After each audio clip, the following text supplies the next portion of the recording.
हरिओम. अनुभव कथन रसिकावीरा सपकाळ मलाट पूर्व. ते असं म्हणतायत, सर्व जगी आम्हा बापूंचा आधार, नाही मोडणार संकटात हा सर्व बापू भक्त. श्रद्धामानांचा दृढ विश्वास असतो व ह्या विश्वासावर सार्थक असल्याची प्रचिती त्यांना वेळोवेळी येतच असते. प्रस्तुत अनुभवातील श्रद्धावांना महिलेला जेव्हा एकामागोमाग एक संकट कोसळतात तेव्हा दुष्प्रारब्धाच्या ह्या फेऱ्यात सापडलेली ही महिला तिच्या एका नातेवाईकांनी बापूंबद्दल सांगितल्यावर गुरुवारी प्रवचना स्थळी येऊन बापू दर्शन घेते आणि पहिल्या भेटीपासून परिस्थिती सुधारते आणि सुधारायला सुरुवात होते. संकटात मदत होई मिळे मना आधार. हरिओम. सन 2002 पासून मी अनिरुद्ध बापूंच्या भक्त परिवाराचे एक सदस्य झाले. माझा पुढील अनुभव हा मला आलेल्या बापूंचा पहिला अनुभव आहे. सन 2001 मध्ये मला मुलगा झाला. तो साधारण 6 ते 7 महिन्याचा असताना अचानक माझे पती रविसिंह सपकाळ यांना अर्धांगवायू झटका आला. त्यांचा कमरेखालचा संपूर्ण भाग हा लुळा पडला.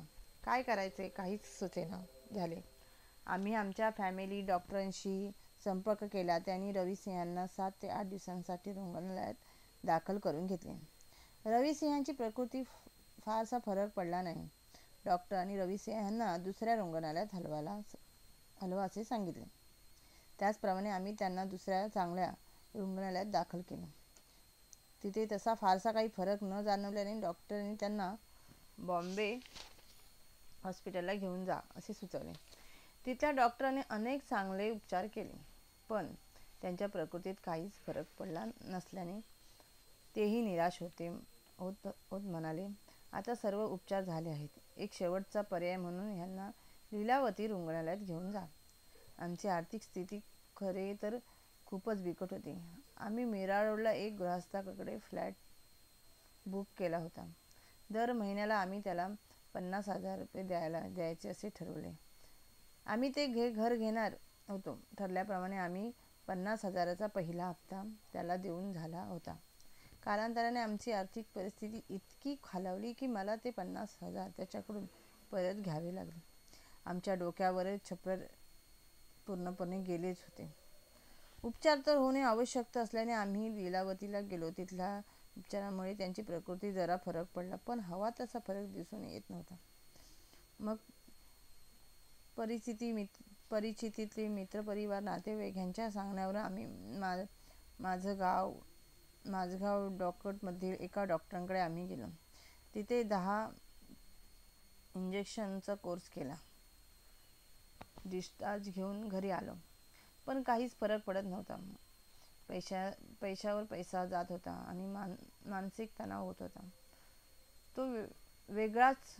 ह्यानंतर आई, भाऊ, नणंद असे सर्व कुटुंबीय एकत्र आलो आणि मग ठरवलं की आपण जमेल ते उपचार करू. झाले आहेत. आता फक्त देवावर विश्वास ठेवा. जे काय करेल तो योग्य ते करेल.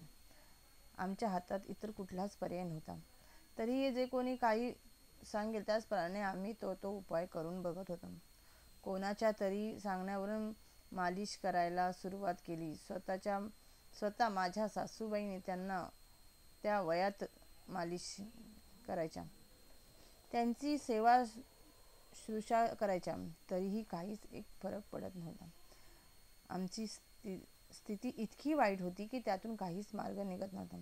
अशाच आमच्या एका नातेवाईकांनी, जे बापू भक्त आहेत, ते आमच्या घरी रविसिंहांची विचारपूस करण्यासाठी आले. त्यांना मी सुरुवातीपासून आमची पूर्ण हकीकत सांगितली.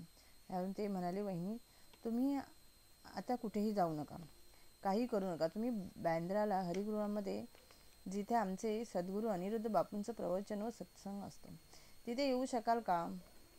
मी हो म्हणाले. व त्याप्रमाणे त्या गुरुवारी मी व आई प्रवचनाला गेलो. बापूंची एंट्री झाली व त्या प्रवचनास सुरू झाले. मला काही सुचले नव्हते, कारण मी बाळालाही बरोबर आणले होते आणि ते माझ्या मांडीवर होते.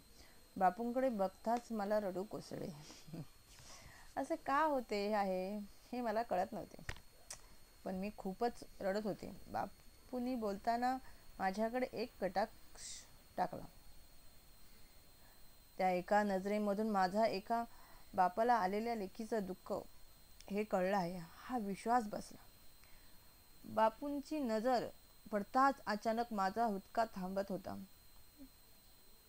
व नंतर मी पुन्हा रडत होते. पण मला विश्वास होता की बापू माझी मूक भाषा, माझं दुःख कळत होतं. इतक्यात प्रवचन सुरू असतानाच माझा धीराचा मला फोन आला. ते म्हणाले, वहिनी तुला माहीत आहे का आत्ता काय झाले ते? अगं, आपला रवी आपल्या हॉलपासून ते बेडरूमपर्यंत भिंतीचा आधार घेत एकटा चालला. मी बोलले, काय? मी काय ऐकते आहे? त्यावर माझा विश्वास बसत नव्हता. माझ्या तोंडून शब्द फुटेना. खरे तर ही अशक्य गोष्ट होती.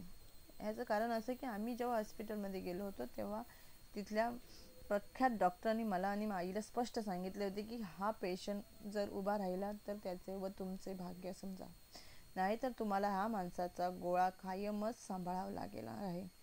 त्यामुळे रविसिंह बरे होणे अशक्य आहे. आम्ही मनाने जवळजवळ स्वीकारले होते.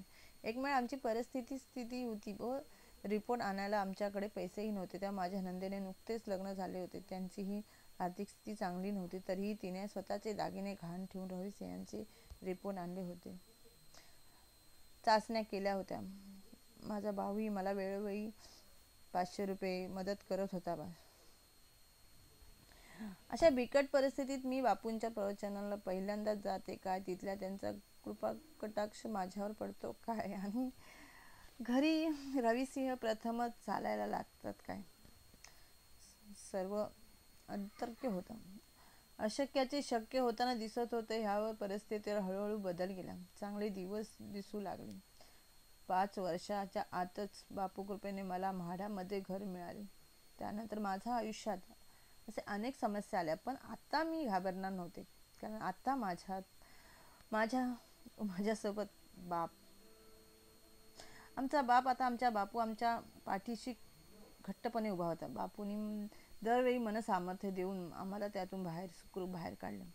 प्रत्येक समस्येला सामोरं जाण्याची मला धडधाकट वर सक्षम बनवलं.